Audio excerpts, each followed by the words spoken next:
Hey guys, welcome back. This is week 21 of Project Life, and today I thought I would play with some of my older pink paisley goodies. So I pulled out some of the bits and pieces from I think my favorite collection, Pick Me Up, and I'm going to use that for this week.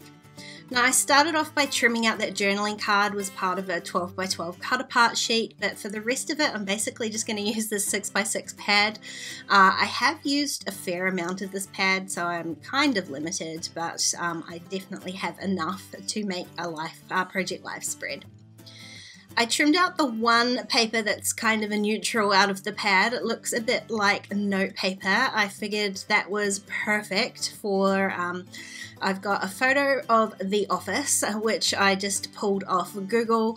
That was our lockdown binge watch. We watched the entire series, all 9 series of The Office. So I used that paper down there.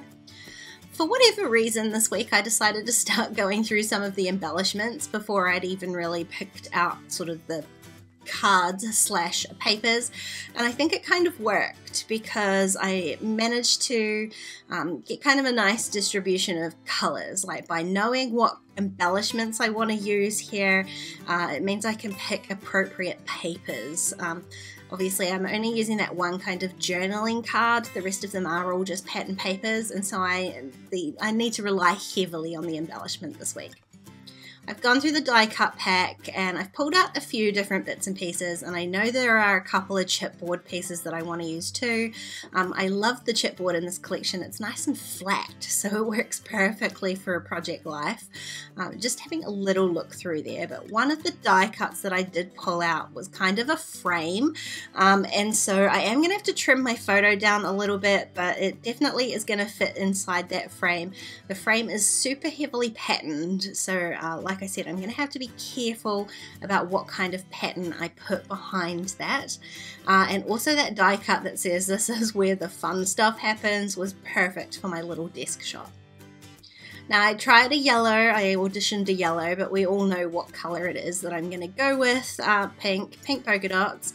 Pattern on pattern can really work. I love that this pattern is pink on pink, so pink and pink, and I think it works really nicely. It contrasts with that white patterned frame, and so I'm going to go really pattern heavy for this.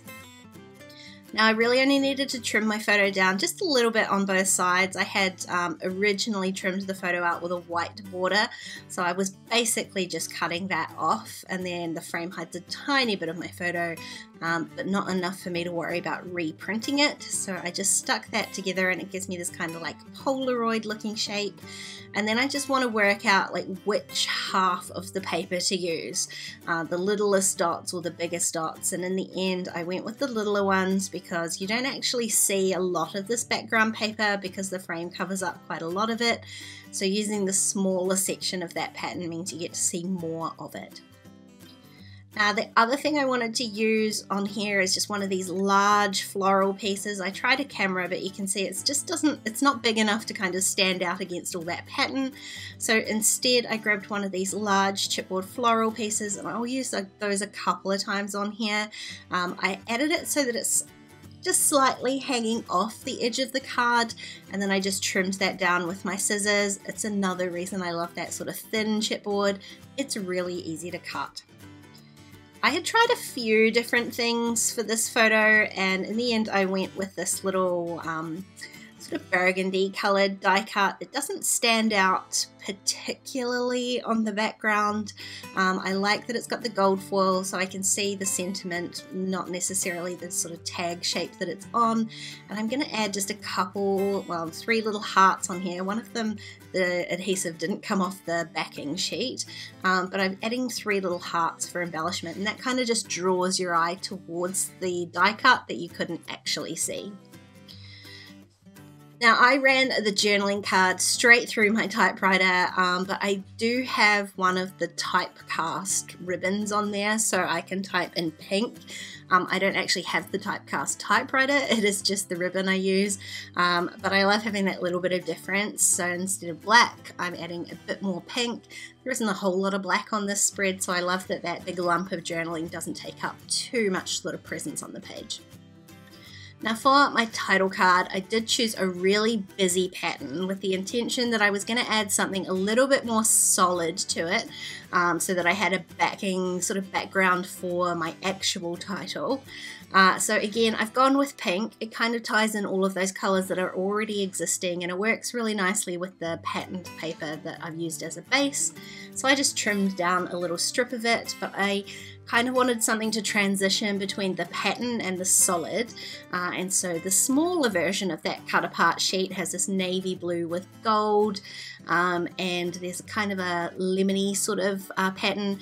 I'm going to try both of them, but I'm going to end up going with this much solid navy pattern.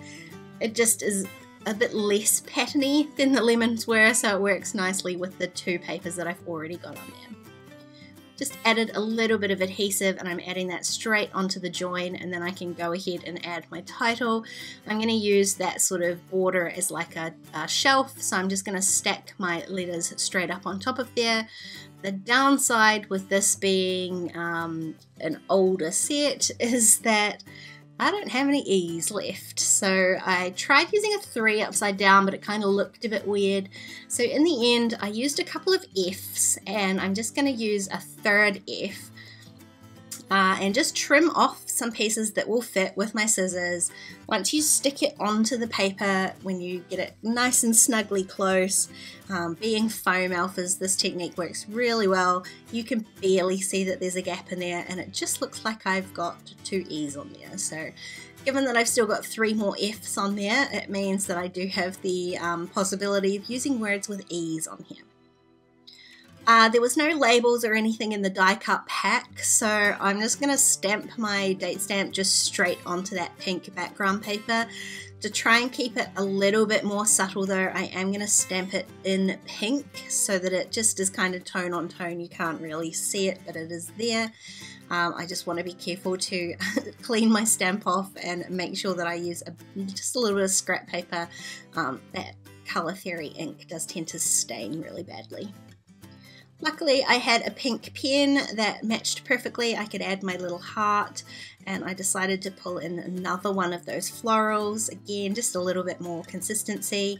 There's actually a third one on the journaling card that I used. It's not chipboard, but I do get that 3 sort of pops of flowers there. And I've only got a couple of cards left. This is how quickly this all came together. My sky photo, my very usual sky photo, I'm just going to stick one more chipboard on here. It says today. I just worked out where I wanted to place it, and in the end I popped it right over where the sun was rising and trimmed off the bottom even though it overhung the photo. I was looking through the chipboard set, and I just wanted something else to put on that photo, and there's this really pretty gap between the T and the D that fit this little patterned heart perfectly, so I popped that in there. Now I love this die cut for this photo, but it just didn't stand out very well, so I'm going to mat it on that same sort of burgundy pink ombre paper. It gives it a tiny little border and just helps it stand out on what is sort of quite a busy photo. I did trim the top of the die cut off too, so again it looks like it's overhanging the photo, and then all I need to do is just stick that on. Now the last card I want to do today is the office one, the office photo there, and I kind of wanted to add some of the stats on there. So I did do a little bit of Googling about how many seasons, how many episodes, and how long that actually took. And I am going to stamp that on using the Pick Me Up stamp set. Now again, I'm using that same pink ink, again to keep just the consistency of this colour scheme, but these letters are way too big to write the actual words that I want to put on here. So all I'm doing is stamping the numbers, and then I'm going to run this card through my typewriter again with that pink typecast ink there, and just fill in the rest of those stats. Now I probably should have done that before I stuck the photo down. It did kind of bend it a little bit, but I've straightened it out. There was quite a gap at the bottom, so I added a tiny bit of journaling, and I'm just going to fill in the rest of the blank space with a little chipboard sticker, and that's this week all done. I do love digging back through some of my favourite collections like this. It's a chance to use them again, otherwise they just sit there, and that's not really fair to such pretty supplies. If you enjoyed this video, please give it a thumbs up and don't forget to subscribe to my channel if you haven't already. If you want to keep watching, there are a couple more videos on screen, or why not check out my Patreon page, there are even more videos over there. Otherwise, I'll see you guys next time. Bye!